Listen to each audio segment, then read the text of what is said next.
রাজধানী সহ সারা দেশে শীতের অনুভূতি আগের তুলনায় আরও বেড়েছে। চারদিকে কুয়াশাচ্ছন্ন থাকায় কমে গেছে তাপমাত্রা।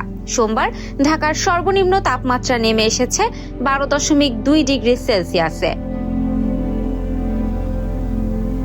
আবহাওয়া অধিদপ্তর জানিয়েছে, পাবনা ও সিলেট সহ দেশের 7টি জেলায় মৃদু শৈত্যপ্রবাহ বয়ে যাচ্ছে। এই পরিস্থিতি আরও কয়েকদিন অব্যাহত থাকতে পারে। বিশেষ করে সোমবার থেকে শীতের তীব্রতা আরও বাড়ার সম্ভাবনা রয়েছে। রাতের দিকে কুয়াশার ঘনত্ব আবারও বাড়বে এবং আবহাওয়া প্রধানত শুষ্ক থাকবে। ঘন কুয়াশার কারণে নৌপথ, আকাশপথ ও সড়কে যানবাহন চলাচল ব্যাহত হতে পারে বলে সতর্ক করেছে আবহাওয়া অফিস।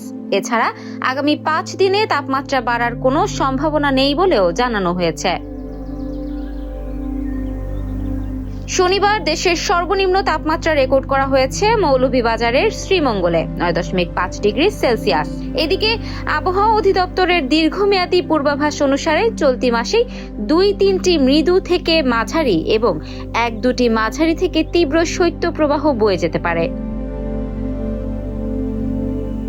এছাড়া কোনো এলাকায় সর্বনিম্ন তাপমাত্রা কমে 10 থেকে 8.1 ডিগ্রি সেলসিয়াসের মধ্যে থাকলে মৃদু শৈত্যপ্রবাহ, 8 থেকে 6.1 ডিগ্রি হলে মাঝারি, 6 থেকে 4.1 ডিগ্রি হলে তীব্র শৈত্যপ্রবাহ এবং তাপমাত্রা আরও কমে 4 ডিগ্রি সেলসিয়াসের নিচে গেলে তাকে অতি তীব্র শৈত্যপ্রবাহ বলা হয়।